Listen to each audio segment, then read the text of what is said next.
Donc, bienvenue à toutes et à tous. Donc, pour poursuivre les formats thèse en poche, ce soir, la présentation faite dans le cadre des thèses de pharmacie hospitalière sur la chambre des erreurs médicamenteuses d'une réalité régionale au parcours immersif en 360 degrés, présentée par Simon Rodier, qui a déjà quelques mois soutenu son mémoire de DES. Donc, comme tous les ans, le schéma de la présentation de ce soir sera d'abord l'exposé du travail fait par Simon. Et on pourra dans un second temps évoquer les aspects relatifs à qu'est-ce qu'une thèse, comment se travaille une thèse, se formule une thèse et se soutient-elle. Voilà. Merci à toi. Merci Guillaume. Je suis pharmacien, praticien hospitalier contractuel au centre hospitalier intercommunal Alençon-Mamers. Je suis référent en simulation dans une association que vous connaissez peut-être, Association pour le digital et l'information en pharmacie.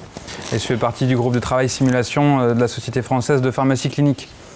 Alors je vais revenir sur mon cursus parce que c'est peut-être ça qui vous intéresse, savoir comment on arrive à son projet de thèse, comment il mature, comment il fait pour arriver et avec un certain nombre de points qui permettent de la soutenir au final avant de pouvoir prendre son poste. J'ai commencé mon internat en 2012 avec un semestre polyvalent au centre hospitalier de Lisieux. Ensuite 2 semestres plus spécialisés au CHU, essais cliniques et pharmacotechnie oncologique. Un autre semestre spécialisé en psychiatrie à l'EPSM de Caen, que j'ai complété avec un DU de chimiothérapie anti-infectieuse que certains connaissent certainement. Durant ces 2 années, je pense comme vous, l'objectif c'est de maîtriser le fonctionnement hospitalier, le découvrir, voir ses grandes spécificités, les circuits pharmaceutiques qui sont nombreux, qui sont complexes et qui sont interconnectés. Et puis voir la pluralité d'exercices du pharmacien, des domaines très différents, variés. Et donc bien maîtriser le devenir et savoir ce qu'on va faire plus tard. Ensuite, 3 années de 2014 à 2017 plus orientées, déjà plus focalisées, avec un semestre au centre hospitalier de Lisieux pour amorcer ce travail de thèse que je vous présente aujourd'hui. Ensuite, 6 mois avec Guillaume Saint-Laurent, version qualité gestion des risques. Vous connaissez son domaine. Et puis ensuite, 2 années au CLCC de Caen, à Baclès, avec un semestre, une année recherche et 6 mois de faisant fonction d'interne, que j'ai complété avec un diplôme universitaire de gestion des risques en santé et un master de recherche à l'université Lille 2. Ces 2 années m'ont permis de me rendre compte que la gestion des risques des produits de santé était quelque chose de primordial, un fil conducteur que j'ai souhaité avoir tout au long de mon cursus par la suite. Et puis avec une orientation bien évidemment sur la prise en charge oncologique et notamment la pharmacotechnie oncologique. Et puis la création d'une thématique de recherche sur l'exposition, l'évaluation de la contamination des professionnels de santé qui manipulent au quotidien les chimiothérapies. Et donc, en tant que pharmacien, on en fait évidemment partie. Ensuite, en 2017, j'ai fait mon dernier semestre au centre hospitalier d'Alençon. Et puis derrière, j'ai pris mon poste. Donc pour ça, il a bien évidemment fallu que je termine mon DES, que je le valide et qui effectivement était lié à la thèse d'exercice puisqu'on a la possibilité encore d'avoir les 2 en un. Et ensuite, donc, j'ai abouti à un exercice totalement polyvalent de la pharmacie hospitalière, avec une structuration toujours, un fil conducteur par la qualité gestion des risques. Et puis, ça, j'insiste là-dessus pour les internes, intéressez-vous toujours à la posture managériale du pharmacien hospitalier. Comment on manage son équipe, comment on manage ses projets, comment on manage ses process, quels indicateurs on suit, quels objectifs on se fixe. Ça, c'est très important. Commencez dès maintenant, vous verrez, ça vous servira. Alors, c'est un projet, le projet de thèse, c'est un projet associatif. Et je suis tombé dans l'associatif avec l'association des internes que vous connaissez, avec qui on a mené des projets, notamment énormément liés avec le travail du coordonnateur de DES, Guillaume Saint-Laurent. Donc je ne reviens pas sur ces projets-là, mais je pense que c'est quelque chose de fort, de structurant, notamment avec une implication individuelle, mais un bénéfice collectif. C'est quelque chose qui doit ressortir de ce travail associatif. Et puis ensuite, je l'ai poursuivi au sein de l'association pour le digital et l'information en pharmacie. Je fais juste un petit peu de pub, j'en profite. On gère les offres d'emploi. Vous savez que derrière, si vous avez un poste de pharmacien, c'est 9 fois sur 10 grâce à la DIF. On modère les échanges entre pharmaciens. Ça, on a un gros travail là-dessus pour justement faire parler tout le monde. On fait des fiches de synthèse qui sont très intéressantes sur les différentes problématiques pharmaceutiques que l'on peut rencontrer à l'hôpital. Et puis, c'est mon rôle de développer les outils de simulation numérique en santé, qu'on a largement valorisé et qu'on continuera à le faire, notamment avec les internes ici présents qui travaillent avec moi sur le sujet. Alors, la simulation en santé, on va en parler un petit peu ce soir, c'est l'objectif. Je vais vous épargner toute la partie gauche, qui est finalement la simulation historique, celle qui est plutôt organique, que ce soit sur de l'animal, sur du cadavre, c'est très médical, hein, à apprendre à disséquer pour mieux derrière maîtriser sa propre pratique. Vous avez tout ce qui est également synthétique, les patients qui sont les mannequins de patients qui permettent de s'entraîner soit à la pose d'une voie veineuse, soit au sondage urinaire, ou alors à interagir avec lui, lui faire simuler un arrêt cardiaque par exemple. Et puis ce qui va nous intéresser aujourd'hui, c'est uniquement cette partie-là, la partie électronique avec les interfaces naturelles et notamment la réalité virtuelle. Alors pourquoi la simulation? Ça c'est important. En gros, après 2 semaines, on a retenu 10% de ce qu'on a lu, 20% de ce qu'on a entendu. Désolé pour vous ce soir. Et par contre, on retient 90% de ce qu'on a fait. Donc que ce soit simuler une expérience, présenter une expérience, expérimenter, on apprend beaucoup mieux comme ça. C'est prouvé et donc aujourd'hui, il faut s'intéresser à ce mode de pédagogie. Alors, le lien avec la chambre des erreurs. Vous connaissez certainement les chambres des erreurs, donc ce sont des outils de simulation qui s'en approchent dans la finalité, destinés à sensibiliser et ou former aux événements indésirables associés aux soins. Ce sera un focus également de la soirée, les événements indésirables associés aux soins et notamment les erreurs médicamenteuses, qui ont été notamment utilisés lors de la semaine sécurité des patients. Donc semaine sécurité des patients que vous connaissez certainement aussi en novembre, où finalement on fait un focus sur tout ce qui permet de sécuriser la prise en charge des patients. Donc on en a fait des outils ludiques, économiques et efficaces. Ça, c'était très bien. Ces outils-là, historiquement, ils viennent de la Patient Safety Week du Canada en 2006. Ils ont mis 6 ans à traverser l'Atlantique. Et puis en 2012, on en a fait. Puis en 2013, on en a refait. Puis en 2014, bah, vous vous en doutez, on en a refait. Et puis on les a déclinés, on a fait différentes versions. Et puis à un moment, on s'est dit, bon, bah voilà, l'effet de nouveauté, il s'estompe. C'est normal. Et donc, ben, on avait finalement peu d'innovation. C'est là qu'on s'est dit, à chaque fois, c'était des projets physiques, réels, palpables. On s'est dit, tiens, pourquoi on ne ferait pas du numérique? Alors pourquoi le numérique? Bah, vous voyez, j'ai mis mon portable à charger, le numérique, il y en a partout. Dans la vie personnelle, la vie professionnelle, c'est devenu indispensable. Ça permet de renforcer l'attractivité de l'outil. Ceux qui en doutent encore, vous mettez une tablette à un enfant, vous voyez le résultat. Ça simplifie la mise en œuvre, puisque les chambres des erreurs, le gros inconvénient, c'était les groupes de travail qu'il fallait faire 3 à 4 mois avant, se réunir 6, 7 fois, y passer des heures et des heures. Là, l'idée, c'était de fournir un scénario clé en main.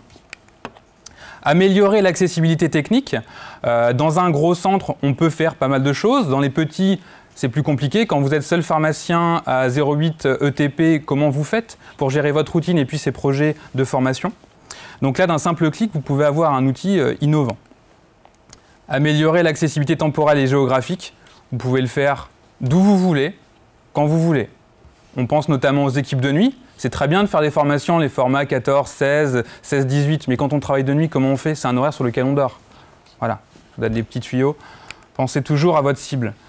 Améliorer l'accessibilité socio-économique, ça c'est quelque chose qui me tenait à cœur, puisque finalement, aujourd'hui on parle beaucoup d'équité d'accès aux soins, mais l'équité d'accès à la formation, est-ce qu'on en parle? Quand on est dans une ville où on a un centre de simulation en santé, comme ici, c'est parfait. Quand on est en plein milieu de l'Orne, comment on fait? Quand on est dans la Creuse, comment on fait? C'est des bonnes questions, mais il faut se les poser. Et puis améliorer l'accessibilité intellectuelle en ayant surtout des scénarios qui sont validés, qui sont compréhensibles, qui ne sont pas interprétables. Et ça, c'est quelque chose qui est également très important.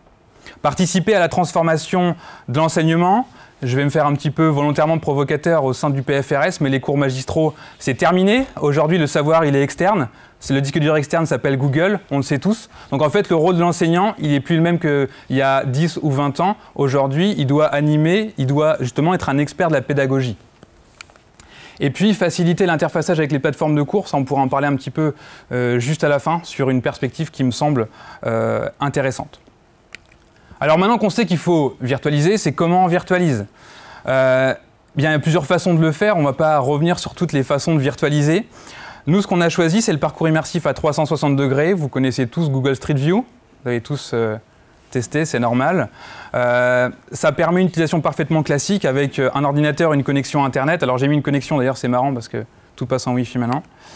Et puis, l'avantage aussi, c'est qu'on pouvait connecter ça à un casque de réalité virtuelle, donc un téléphone. Je vous le mets ici. Tout le monde connaît. Ça fera un petit peu de déambulation.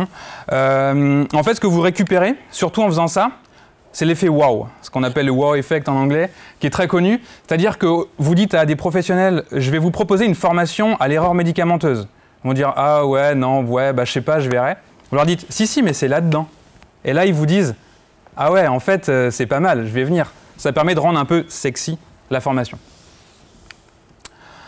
Alors là, c'est des diapos que j'ai mis un peu en vert, c'est juste en off pour vous dire comment on a réfléchi le projet. Ça sort totalement du diaporama de thèse et puis du cadre. En fait, c'était surtout pour vous montrer les critères qui nous ont permis de réfléchir à pourquoi on fait ça. En comparant notre modèle par rapport à la simulation réelle, celle sur laquelle on s'est basé, et puis les simulations notamment en images de synthèse, les serious games classiques qu'on connaît bien, qui sont très intéressants et tout à fait complémentaires. En fait, tous ces critères-là, on ne va pas revenir dessus, mais il faut y penser. Est-ce qu'on est meilleur d'un point de vue sensibilisation-formation, d'un point de vue réalisme, d'un point de vue immersivité, d'un point de vue collaborativité quand on travaille avec l'outil, évolutivité, disponibilité, portée, diffusion, matériel nécessaire, et puis le nerf de la guerre, le coût. Que ce soit le coût initial ou le coût des évolutions, ça c'est très intéressant. Vous posez la question du coût initial à ceux qui font du serious game en image de synthèse, ils vont vous le donner. Vous leur demandez le coût des évolutions, les chiffres sont nettement plus compliqués à obtenir. Voilà pour l'aspect un petit peu ouverture par rapport au projet de thèse. Et puis il a fallu bien évidemment se poser la question du public cible. Est-ce qu'on veut un public large? Est-ce qu'on veut un public restreint? Est-ce qu'on veut quelque chose d'interprofessionnel? C'est très important. Vos objectifs pédagogiques ne seront pas du tout les mêmes. Si vous ciblez tous les professionnels de santé, uniquement les pharmaciens préparateurs, uniquement les médecins, les infirmiers. Donc là, je vous ai mis quelques pistes. Donc, quels que soient vos projets de thèse, pensez toujours comme ça à savoir vers quelle cible vous voulez aller. Ensuite, quels objectifs pédagogiques? Est-ce que vous voulez faire juste de la sensibilisation, dire attention, il y a des erreurs? Ou de la formation? Les erreurs sont sur tel produit, pour sécuriser tel produit, je mets telle action en œuvre. Est-ce que vous voulez tester la connaissance? Je sais qu'une insuline se stocke au réfrigérateur. Est-ce que vous voulez tester de la compétence technique? Qu'est-ce que je fais face à telle situation? Ou de la compétence non technique? Situation d'urgence, bris de flacon, comment je m'organise, qui prend le leadership, comment on communique, voilà, des choses comme ça. Des compétences purement non techniques qu'on peut utiliser dans tous les domaines, que ce soit le domaine médical, l'aviation, l'aéronautique et j'en passe. Je reviens donc sur notre thèse. Ce qu'on a choisi, nous, pardon pour le petit raté, c'est d'orienter l'outil vers la prise en charge médicamenteuse, logique pour un pharmacien, en n'oubliant pas les deux circuits, enfin c'est le même, on est d'accord, hein, mais le circuit clinique avec la prescription, la dispensation, l'administration, l'évaluation et le suivi du médicament, et puis le circuit logistique, qu'il ne faut surtout pas oublier, c'est pareil durant votre internat, intéressez-vous à ce circuit. Un médicament efficace, c'est déjà un médicament qui est bien acheté. Il faut ensuite qu'il soit approvisionné, qu'il soit bien transporté, bien stocké, bien préparé. Vous les voyez les erreurs à ces différents niveaux. Vous en avez tous vu durant vos semestres. Donc c'est comme ça qu'il faut, à mon avis, raisonner, voir des erreurs sur les deux circuits. Alors une fois qu'on a commencé un petit peu à réfléchir à ces erreurs-là, eh bien lesquelles on intègre? Il faut intégrer des erreurs qui soient pédagogiques. Si vous prenez une erreur qui n'apportera rien à l'apprenant, il n'en retirera rien, c'est normal. Il faut des erreurs qui soient fréquentes, pour leur dire ça, vous le voyez souvent, mais aussi des erreurs qui ne sont pas fréquentes, et notamment des erreurs qui sont graves. Pensons notamment aux 12 Never Events, vous les connaissez. Ces erreurs-là, il faut vraiment s'y intéresser puisque si l'ANSM a choisi de s'y intéresser et l'HAS, c'est pas pour rien. C'est vraiment qu'elles sont fréquentes et qu'elles entraînent une morbidité et mortalité très importante. Il faut que les erreurs soient vraisemblables au sens de détectables, mais pas que. Pour leur montrer effectivement un produit bleu remplacé par un produit rouge, c'est facile à voir. Par contre, un produit translucide remplacé par un autre translucide, ça l'est nettement moins. Alors ça, c'est d'un point de vue scientifique, mais d'un point de vue technique. N'oubliez pas que les erreurs doivent être faciles à mettre en scène. Il ne s'agit pas d'avoir un enchaînement de situations où l'apprenant va être complètement perdu, il ne sait plus où il se trouve, il ne sait plus où il habite. Il faut quelque chose de relativement simple quand même. Et il faut que les erreurs surtout soient universelles. Il faut que ça puisse parler à des professionnels de Normandie, de Marseille, de Paris, des infirmiers, des pharmaciens. Nous, c'était notre objectif. Alors ça, c'est des petits trucs à penser pour son projet de thèse. Le scénario doit être universel. Pensez toujours cette vision universalité de votre thèse. En quoi elle est utilisable dans un autre contexte? Vous êtes aujourd'hui au CHU de Caen, vous êtes au CH de Falaise. Dans quelle mesure elle sera utilisable à Marseille, à Tours, à Angers? Et pensez également, ça c'était le travail plus spécifique ici, mais ne pas trop en ajouter. Pas vouloir en faire trop. Faire moins, mais faire bien. Et donc notamment c'était sur le choix des sphères. Pas vouloir faire parler de toutes les erreurs, mais vraiment faire un choix. Pareil sur les points d'intérêt, ça c'est surtout pour vous exprimer à quel point c'est important de tester et de faire tester. On avait imaginé des vidéos, sauf qu'au final vous vous rendez compte que votre cible c'est l'hôpital principalement, et les centres d'enseignement comme celui-ci. À l'hôpital, essayez de mettre du son sur des PC. Voilà. Donc insérez du dialogue à vos vidéos, on ne comprendra rien. Donc soit vous en mettez pas, soit vous mettez du sous-titre. Voilà, c'est le genre d'écueil auquel il faut penser sur ces projets de thèse. Essayez de le faire aussi regarder par quelqu'un d'autre qui aura un autre regard, qui pourra vous aiguiller. Et puis, ça revient un petit peu à ce que j'ai dit, le nombre d'erreurs, n'en mettez pas trop, sinon vous perdez le sens de votre objectif. Alors l'organisation du projet, pour vous montrer un petit peu comment structure, quand vous voulez déployer ce type de projet sur votre thèse, il vous faut déjà un groupe de travail. Alors ça, je ne vous apprends rien. Plus un groupe de travail est multicentrique, interprofessionnel, mieux c'est. Ensuite, il a fallu réfléchir au scénario. Pour ça, un brainstorming vous permet de recueillir tout un tas d'erreurs différentes, plausibles, pas plausibles, fréquentes, pas fréquentes, etc.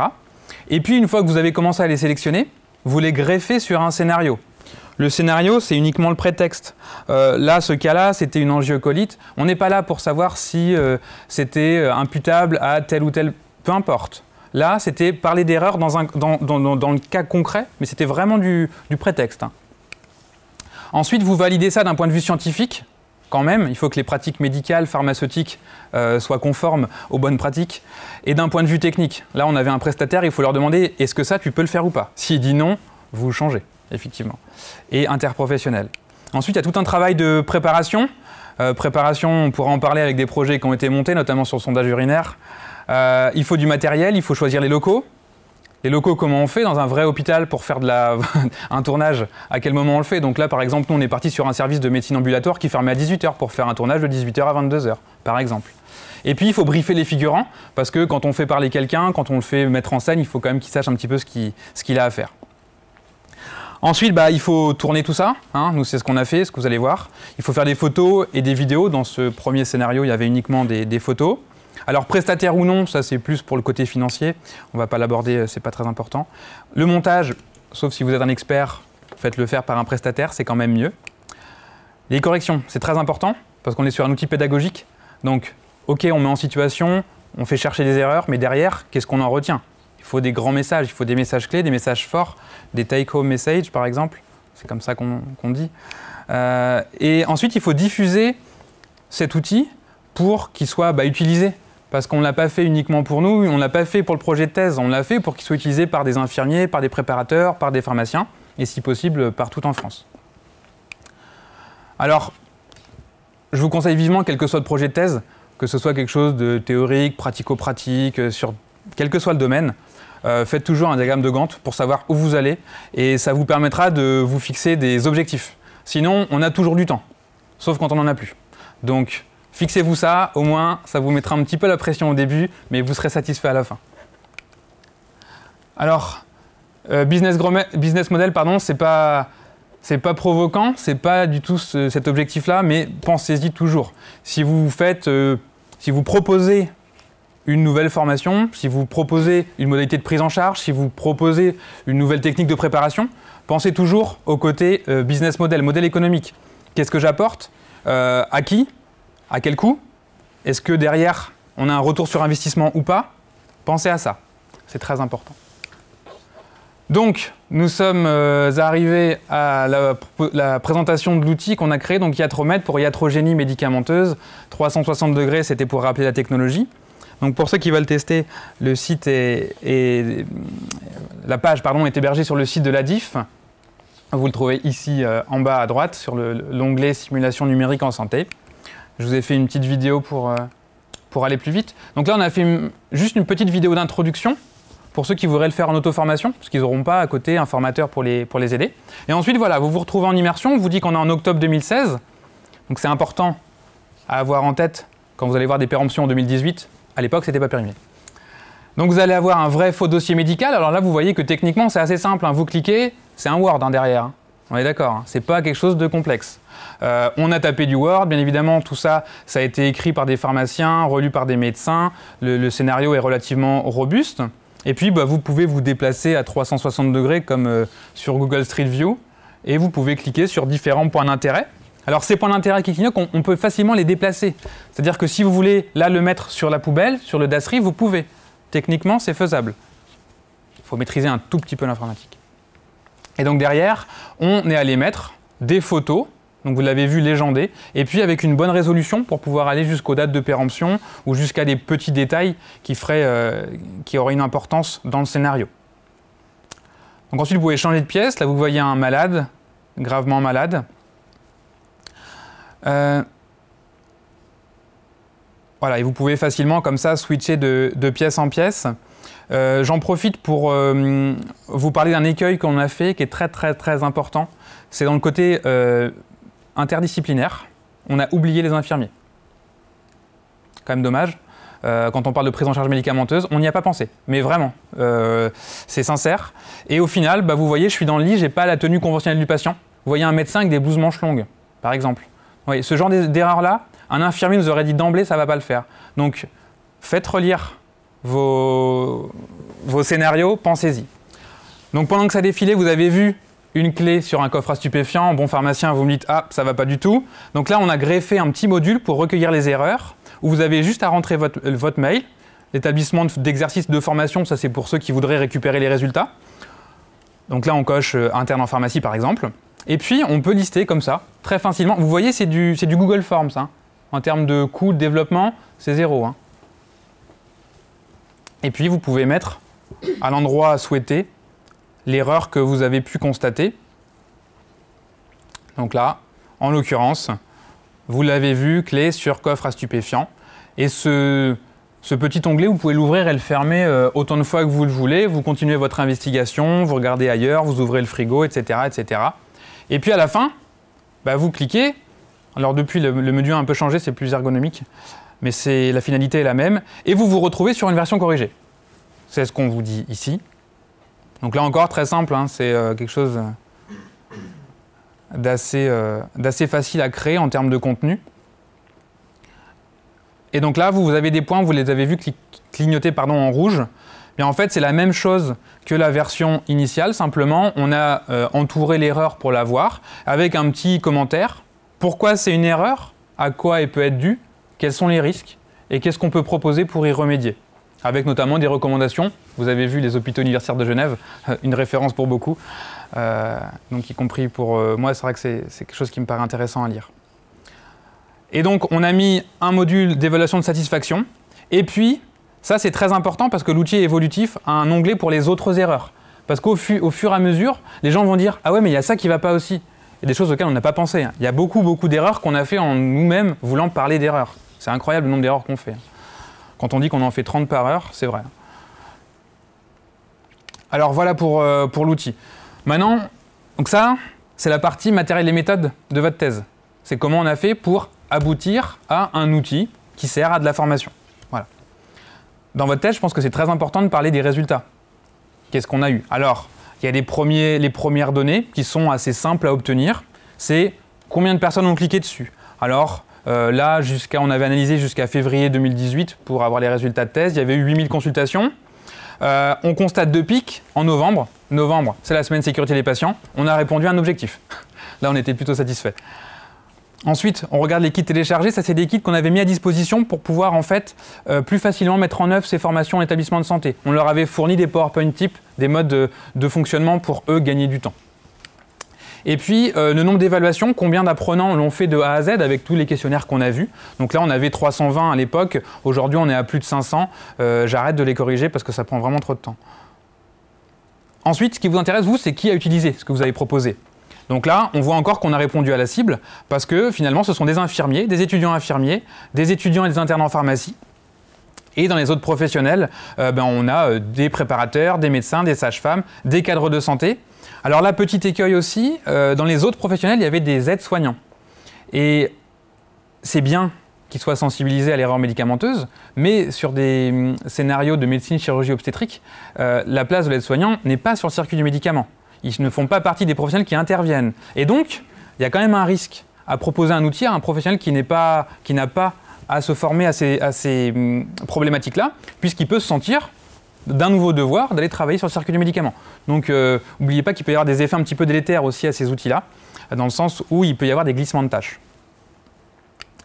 Alors, maintenant qu'on a des données très factuelles, c'est comment l'outil a été utilisé. Nous, ce qu'on préconisait, c'est le format de simulation en santé qui a été décrit par le professeur Grand-Henri en 2012, dans son rapport HAS qui est très bien fait. Un briefing, une mise en situation, un débriefing et une évaluation. Le débriefing étant le cœur vraiment de la formation, puisqu'on dit souvent que la simulation n'est qu'un prétexte au débriefing pour derrière pouvoir discuter qu'est-ce qui est une bonne pratique, qu'est-ce qui ne l'est pas, est-ce que ce que je faisais avant c'est bien, c'est moins bien. Et donc, on a remarqué qu'il y avait des gens qui avaient les moyens, déjà. C'était un apprenant sur un ordinateur avec un débriefing final. En fait, c'est un cours personnalisé. Alors ça, c'est super. Je ne sais pas quel établissement a eu les moyens de faire ça, mais franchement, ils ont des ressources humaines en nombre et c'est très bien. Ensuite, vous avez le format plusieurs apprenants avec plusieurs ordinateurs et puis un débriefing final. C'est-à-dire que les gens travaillent seuls ou en binôme et puis à la fin, on discute. Les formats un petit peu plus low cost avec un petit groupe, un seul ordinateur, c'est pour ceux qui n'ont pas beaucoup de moyens, et puis un débriefing final. Et puis il y a ceux qui ont fait le choix aussi d'avoir finalement un seul PC, un petit groupe, et puis un débriefing au fil de l'eau. On voit quelque chose, au lieu de le noter, on le discute. Voilà, on voit ses maths stockées, ah bah tiens, comment on stocke une insuline, comment on stocke des stupéfiants, etc. etc. Donc ça, c'était intéressant pour nous parce qu'on ne savait pas où on allait, on ne savait pas ce que les gens allaient en faire. Donc on a proposé un outil qui était utilisable dans différents contextes. Pour rentrer un peu plus dans le vif des résultats, dans ce qui nous intéresse encore plus, c'est finalement combien d'erreurs trouvent les gens. Eh bien, nos apprenants ont trouvé en moyenne entre 8 et 12, 13 erreurs. Vous voyez les brillants résultats des étudiants en pharmacie. Ça nous permet quoi? De savoir si l'outil est plutôt... on voulait un outil qui soit pas trop facile, mais pas trop dur non plus. Il ne faut pas que le simulateur soit un humiliateur. Il faut que les personnes aient toujours une marge de progression. Il ne faut pas qu'il y ait un sentiment de toute puissance, mais il ne faut pas qu'il y ait non plus un sentiment de dévalorisation. Donc ça, on avait répondu à notre objectif initial. Alors ensuite, on peut regarder plus en détail, voir quelles erreurs sont trouvées, quelles erreurs ne sont pas trouvées. C'est intéressant, pourquoi? Parce qu'aujourd'hui, on peut se dire, bon, le suivi des réfrigérateurs, c'est très bien, les gens le savent. Après, est-ce qu'ils le font bien ou pas? Ça, c'est une autre question. Toujours est-il qu'ils sont sensibilisés. Par contre, si on leur parle d'incompatibilité physico-chimique, si on leur parle de pH, si on leur parle de quelle voie, à quel moment on clampe, on arrête, on rince et on passe... Ça, vous voyez, c'est pas acquis. Si on parle du relais IV-Péros, pour les considérations économiques, les risques infectieux, ça, c'est pas acquis non plus. Et donc, ça vous donne des leviers derrière pour déployer d'autres types de formations. Et puis, ce qui est important, c'est l'efficacité pédagogique. Est-ce que je suis meilleur qu'un cours magistral? Ça reste quand même une question intéressante à se poser. Puisque le financeur peut se dire, ça coûte plus cher, donc il faut qu'il y ait plus de résultats. Et donc c'est ce qu'on a fait avec les 5e années, avec une évaluation pré-formation, leur niveau donc, sur l'erreur médicamenteuse avec 10 questions. Ensuite un briefing, leur dire un petit peu quels sont leurs objectifs pédagogiques, ce qu'ils doivent faire. On les a ensuite mis en situation pendant 40 minutes sur un ordinateur A1, A2. Ils avaient accès à toutes les ressources, hein. Il y avait Google à côté, aucun problème, hein, au contraire. Plus ça interagit, mieux c'est. Et puis ensuite, on a débriefé pendant 40 minutes sur ce qu'ils en avaient pensé, la difficulté, le réalisme, des réflexions par rapport à les liens qu'ils pouvaient faire entre leurs enseignements, les pratiques qu'ils allaient voir après en service de soins. Et puis, on est revenu sur les erreurs une à une. Et puis ensuite, on a refait l'évaluation pour voir un petit peu s'ils avaient acquis des connaissances ou pas. Et puis, d'un point de vue courbe d'apprentissage, c'était quand même important de se dire on va leur faire un petit rappel vaccinal à 7 jours. Et puis, on leur a dit, voilà, vous avez trouvé ça, c'est bien, vous n'avez pas trouvé ça, attention, au service de soins, votre rôle sera aussi de pouvoir identifier ces erreurs-là. Alors, ça permet de répondre à l'évaluation de la formation, à son efficacité, à son utilité. Un modèle que vous connaissez peut-être, le modèle de Kirkpatrick, en 4 étapes. Donc, première étape, indispensable, la base, c'est la réaction. Dans quelle mesure les participants ont apprécié l'événement d'apprentissage. Si d'emblée, ils n'ont pas aimé, Tout le reste, ça ne sert à rien d'investiguer. Il n'y aura pas d'impact, c'est sûr. Donc, est-ce qu'ils ont aimé? Oui, non. Est-ce que ça a répondu aux attentes? Vous voyez que oui ou en grande partie, vous avez plus de 95% des réponses. Et puis la pertinence des erreurs, ils ont trouvé ça plutôt pertinent. Donc ça, c'est bien. On a répondu à une première question. Deuxième question, c'est est-ce qu'ils ont acquis des connaissances, des habiletés, des attitudes? C'est très important, parce que s'ils n'ont rien appris, autant qu'ils ne soient pas venus.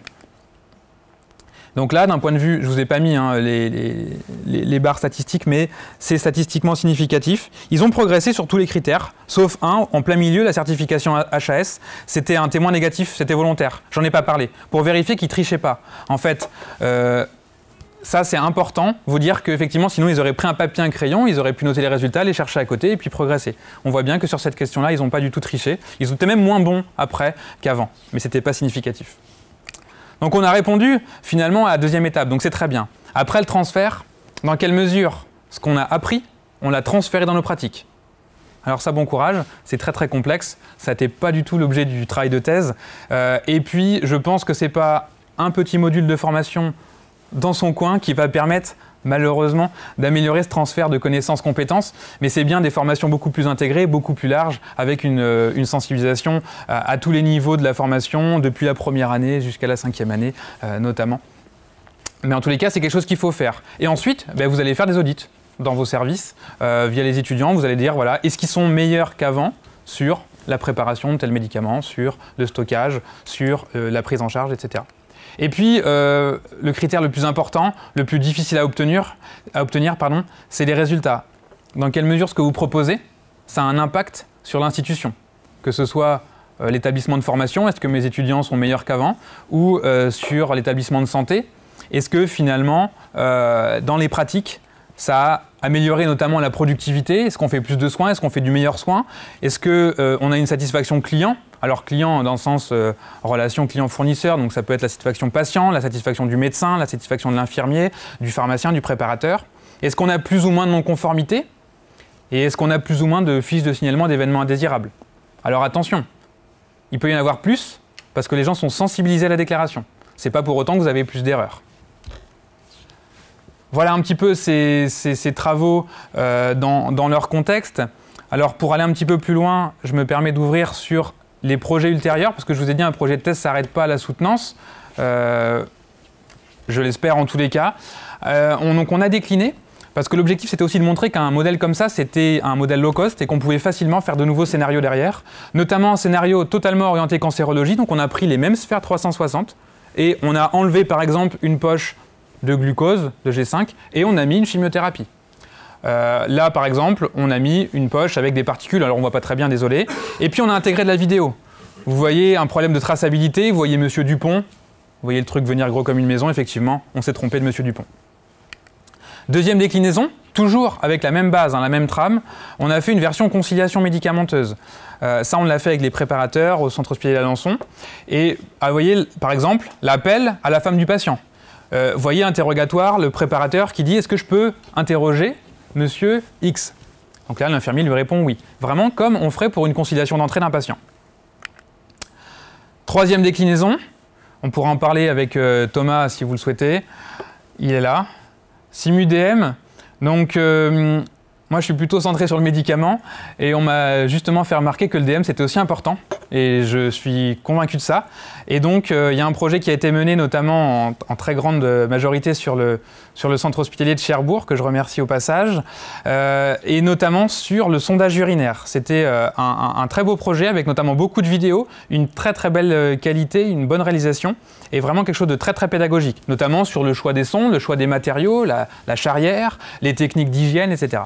Donc on peut vraiment greffer pas mal de choses. Quatrième projet, ça c'est un projet, là on change, on a dû refaire des sphères. Il avait un peu plus d'ampleur dans le sens où il était vraiment multicentrique. On a fait un tournage à Baclès, donc que vous connaissez, à Saint-Louis, hôpital parisien, et puis au centre hospitalier de Lisieux, donc quelque chose de vraiment très multicentrique, avec des erreurs, donc du sas d'habillage. Vous voyez également la zone de production, et puis on a même fait une captation dans l'enceinte, dans l'isolateur, pour justement avoir toutes les techniques de préparation. Donc là, par exemple, on avait 60 erreurs qui ont été proposées sur les bonnes pratiques, les équipements de protection individuelle et collectif, l'hygiène, le stockage. Bref, 20 points d'intérêt, à chaque fois 15 erreurs, 500 erreurs. Et puis, la dernière déclinaison qu'on a proposée, on s'est dit, on parle aux patients, on leur dit, voilà, les préparations de chimiothérapie qu'on vous fait, c'est sécurisé. Ouais, mais lui, il ne sait pas comment ça se passe. Il ne comprend même pas. On lui dit, c'est une ZAC, c'est une UPAC. C'est quoi tout ça? Pour lui, c'est des gros mots. Et donc, on s'est dit, on va faire la même chose, mais sans erreur. En lui expliquant, voilà, quand on rentre, on a un sas, on rentre, on peut s'habiller. Parce que forcément, ça a des considérations, l'air est contrôlé, et donc il ne faut pas contaminer l'environnement. Ensuite, on prépare comme ça. Vous voyez, on a une fiche de fabrication. Ensuite, il y a un double contrôle, il y a un contrôle analytique, il y a un contrôle visuel. Ça le rassure. Et ensuite, avant que ça parte dans le service pour être administré sur votre perfusion, eh bien, il y a un pharmacien qui contrôle tout pour être sûr que ce soit bien le bon produit, la bonne dose. Et donc, avec des mots simples, avec des choses simples, on en fait quelque chose de très, très pédagogique pour les usagers. Vous voyez, cette fois-ci, on change de cible, mais c'est quelque chose qui nous tenait à cœur et qu'on a réussi à faire, c'est récent, c'était en novembre dernier. Alors voilà, donc les perspectives post-thèse, c'est très important, il faut forcément en avoir, il ne faut pas que le projet de thèse s'arrête, comme je vous l'ai dit. Nous, les déclinaisons, elles sont finalement assez infinies, elles s'arrêtent avec la créativité. Tout ce qui est délivrance et conseil, il y a eu des demandes, notamment au niveau parisien, pour travailler sur ce sujet-là, donc c'est quelque chose qu'on garde dans les tuyaux. La stérilisation des dispositifs médicaux, ça, je pense aussi qu'on va y aller. Si ce n'est pas en 2019, ce sera en 2020. Je m'y engage. Et puis vos propositions, bien évidemment, si vous avez des idées, des process qui vous intéressent, allez-y. Et nos projets à nous, 2019, ceux qui sont écrits, validés et sur lesquels on travaille, c'est la prise en charge médicamenteuse en néonatologie, notamment avec le Médit, hein, et puis le professeur Guillois du CHU de Caen. Et puis un projet beaucoup plus gros, cette fois-ci, un projet qui a été validé. C'est une collaboration avec la Société française d'anesthésie-réanimation, la Société française de pharmacie clinique, la Société francophone de simulation en santé et donc notre association ADIF, où en fait on va faire la même chose au bloc opératoire, mais cette fois-ci on va avoir un Learning Management System, donc en gros l'équivalent d'un Moodle, et on va interfacer ce Moodle avec des cours théoriques, des questions, des QCM, et on va les interfacer avec ce 360. Pour dire, à un moment, l'apprenant va basculer dans du 360, il va s'évaluer, voir ce qu'il sait faire, ce qu'il ne sait pas faire, et puis il va revenir sur de la formation, notamment en lien avec les recommandations sur la prise en charge médicamenteuse qui ont été rédigées en 2016 par le groupe de travail de ces différentes sociétés savantes. Voilà, donc différents projets pour insister sur le fait que pensez votre projet de thèse pour que derrière, quel que soit votre profil, votre poste, ils vous suivent. Parce que je pense que c'est important. Un projet de thèse, c'est avant tout une carte de visite. Derrière, c'est ce que vous savez faire et c'est ce que vous allez savoir faire dans votre futur hôpital. Je vous remercie.